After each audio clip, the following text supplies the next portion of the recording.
Let's talk about yesterday. Let's talk about what happened in London, Manchester, and across the Western world, the so-called liberal democratic world. And what happened to me? Where was I? Well, I want to say a massive thank you to everybody who's been sending me all these kind messages and emails over the last 24 hours or so. As you guys know, I couldn't be with you guys as usual. Like, obviously, the last few days has been completely crazy. But seems like we are still able in this country and other places in the West to go around and do actual hate speech, not mean jokes. No. Actually inciting violence and flying the flags of our enemies. But if you go out there to report as an independent journalist, or if you go out there flying the Union flag, if you go out there showing support to the other side, for example, but rightly or wrongly, let's just say, and flying the Israeli flag, you will be in trouble. But going out there, attacking me, and of course, threatening everybody else in the country and Jewish people, that's absolutely okay. So that's why I wasn't able to be with you guys. Until now, I was under lockdown, essentially. Well, I'm actually still technically under a self-imposed lockdown. I'm not really allowed. I shouldn't really leave the house again because it's not safe. But that aside, that stuff is still going on. The threats against my life. This is actually about the inability of actually being able to be there because the corporate media didn't really show you the truth. Now, some of you might have already seen on social media. And in this video, we're going to show you, for those of you, in case you missed, I'm going to show you the different sides of what we witnessed. First, this is the crowd, obviously majority saying that they were there to be pro-Palestine. It seemed like the majority were there just to be anti-Israel and anti-Jewish, but you know, there were some people who were pro-Palestine, to be balanced.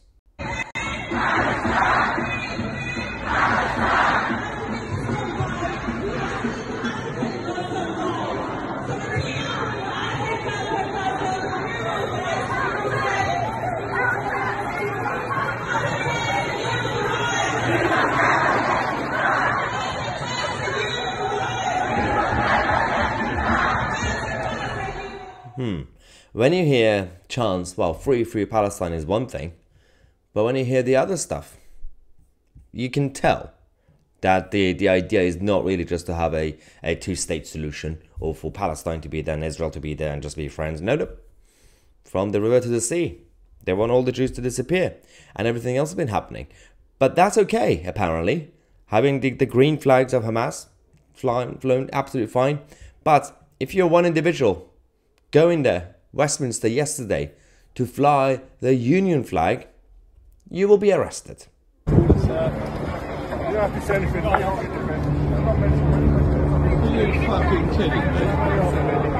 He's being arrested for carrying a Union Jack in Downing Street. Are you serious? It's not a fucking disgrace.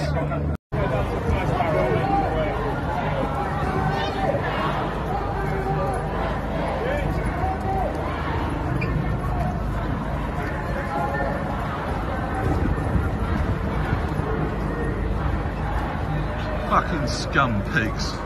The excuse is, when it comes to the way our authorities and law and order has been implemented, is that man having a Union flag there creates a bit of an issue for safety and order.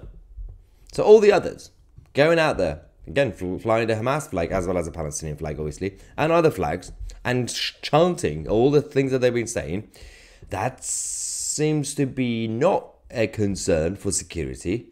But this man, oh, he's a concern for security. And he has to be contained, at best. But you know what they did? When the police ignore the real threat became this. Outside Foreign Office, as you guys know, if you watch this channel, Vahid Beheshti, who's a British-Iranian journalist who did a hunger strike for over 70 days, 72, 74 days, I think it was more actually. He did a hunger strike. His campaign, he's still sitting outside the Foreign Office with a camp, and it calls it the Peace Camp. And the idea is to push for the campaign to designate the Iranian Islamic Revolutionary Guard as a terrorist organization, just like Hamas. And he's still there. So yesterday, obviously he's still sitting there. And he wants to show support for them towards, obviously, the Israeli people and Jewish people. He has the Israeli flag next to the Iranian flag. Perfect. Free speech. We could agree or disagree. But these people decided to attack him.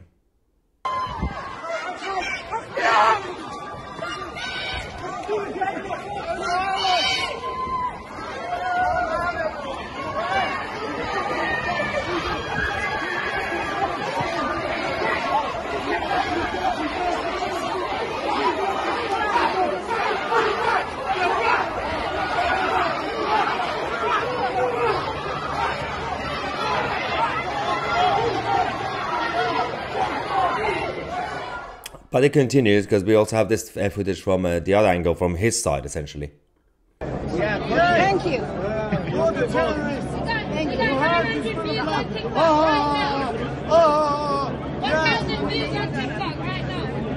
Shot Adam.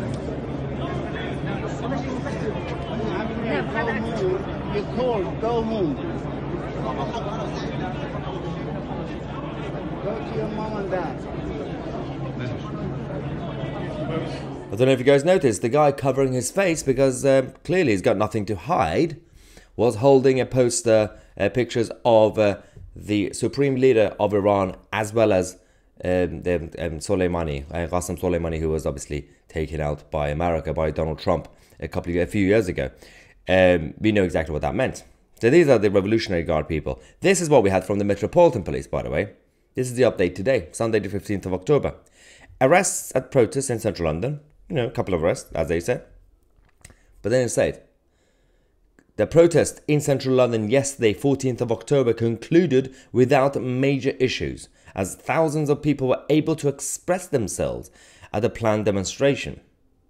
1. There were definitely major issues that you ignored. 2. Able to express themselves.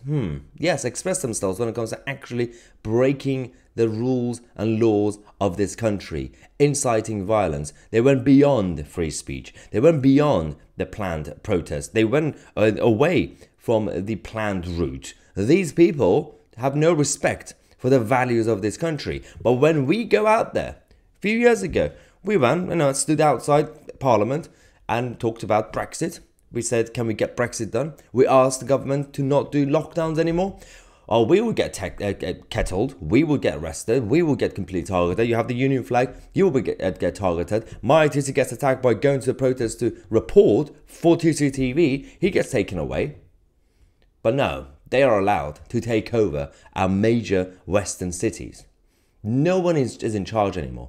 The authorities are not in charge. The police don't know what they're doing because the guidelines keep changing for them. The command changes from the center every single time there's a protest. And we're still sitting here. We are still here, as the Welsh would say. Anyway, we're going to have a couple of other updates for you guys this evening as well. And from as of tomorrow, Monday the 16th of October, we're going to go back to normal schedule throughout the day. Live streams, live shows there with you guys. And of course, every other update that happens, breaking news. We have so much to talk to you guys about what's going on in Israel, but also in our beautiful Britannia. Thank you so much. I'm Tousi, and we are the media.